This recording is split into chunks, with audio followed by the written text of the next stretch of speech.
and welcome to this episode of Redefining Words. When you look in society today, a lot of different words are being redefined by people's opinions or what they want to say the word means. So we're going to get back to the basics with looking at the true definition of the words before they actually change them in the dictionary, because there's a lot of different things going on within those situations for a lot of people within culture, these different organizations pushing certain agendas. They're in powerful positions. They've got a lot of things going on, and so we have to be mindful and vigilant of what exactly is going on. So the word I'm going to tackle today is coexist.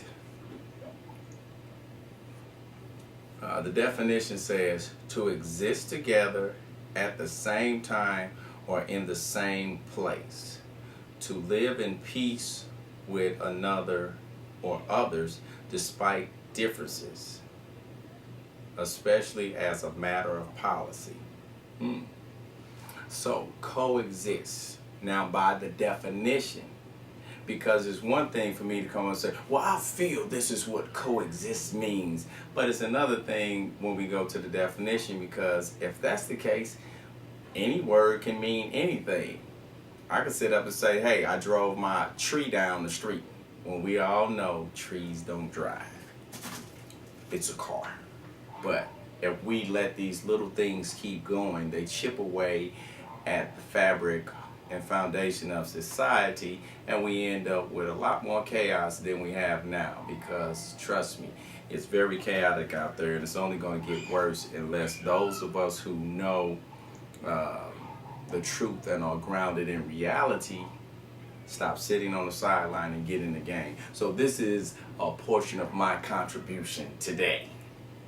So once again, it says to exist together at the same time or in the same place.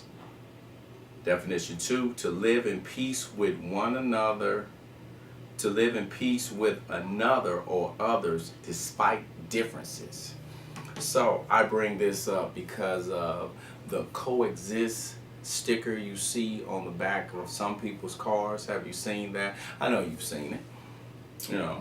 It's a sticker with different religions showing as each word. So they have Islam, they have Christianity, they have Judaism.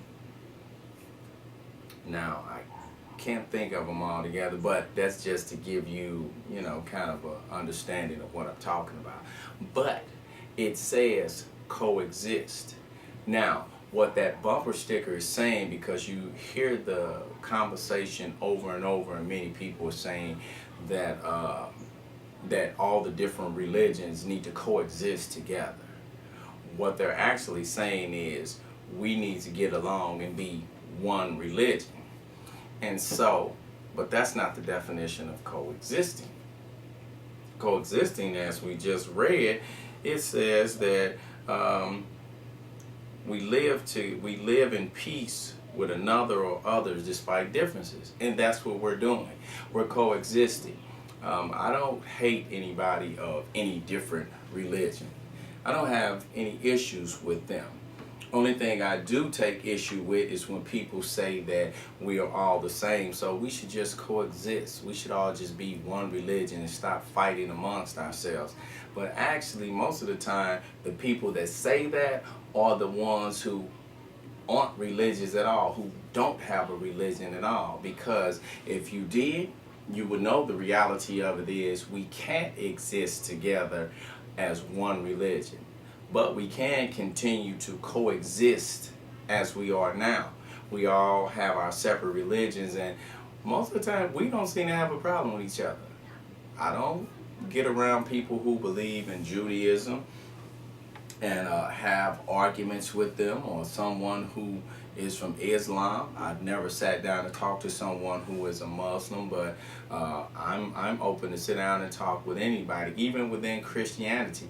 There are so many different denominations. I have friends who are in different denominations, And there are differences within that, but as far as I'm concerned, I'm mature enough to coexist with them.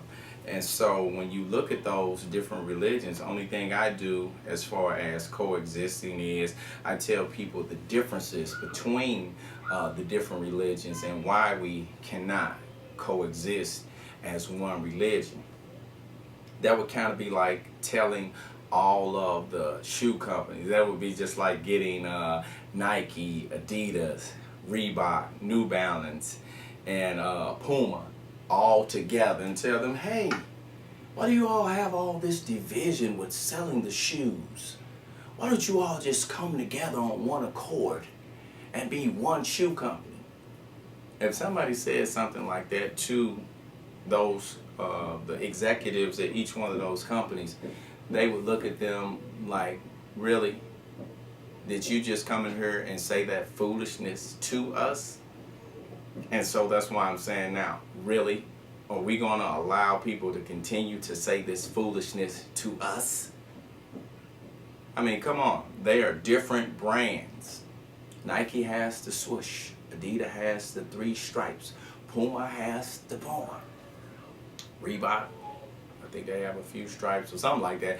But they're all different. New Balance written on there and everything. And so they're different companies. They're going in different directions. They have different mottos. They have different agendas. Once again, they have different people who represent them within the sports world with athletes and different things who are their spokesmen. So everything is totally different, but no one ever says that when it comes to businesses. They don't ever say, hey, why don't you just coexist? Why don't you all just be one shoe company? Once again, foolishness. So my purpose within these videos are pointing out the lies, the myths, the twisting of meanings to words, so we can get back to the reality of what does the definition say. That's where we must start and finish when we are using the word. I mean, come on. If someone is sitting up and they're throwing their opinion around as if it's a fact, you will say to them, I don't know about that one. That's how you feel. My son says all the time, he talks about the Patriots being the greatest team ever. That's an opinion, because there are so many different things you have to look at to decide who is the best team, and you can't do that. You can say this team was ranked with the best defense that year, and so they'll put that on record. That's a fact. Based off the statistics, this defense was the best in 2013. Whoever won the Super Bowl, they were the best in the NFL in 2014. And so that's how it goes. So a fact and opinion are two different things, but I'll save that for another show. But as far as coexisting, it's about breaking it down to where when people come to you with these different conversations, you can say the same thing I'm saying to them. They are coexisting. Well, no, I mean, all of this foolishness, they're arguing, they need to just coexist and be one religion. And so why don't you sit up and tell them, okay, well then, why don't you and your neighbor, have one bank account? I don't think you'll make many friends with that statement, but that's my point exactly. Just like they know it's foolishness for you to say something to them like that, we need to let them know that it's foolishness for them to come and say something like that to us about something we hold sacred, something we hold personal. And so this is just something to give you a little insight as to things you can say when you talk to those people. We have to get to the point to where we are armed with information, that we are armed with the facts, with the truth, to be able to bring things forth and not just be going off opinions and all these other different things. So remember, next time someone talks to you about religions coexisting and being just one religion, you feel free to use some of the examples that I used already and get them back to the reality of what the definition actually says. And you can let them know they are coexisting. And so then when they go from there and get talking about what they want to talk about, that's when you can come up with your, well, I'm glad you said that. Let's talk about the different shoe companies or whatever analogy you want to use, and see how long they want to stay on that definition that they made up for what coexisting is. So have fun with it. And I'll see you next time on Redefining Words.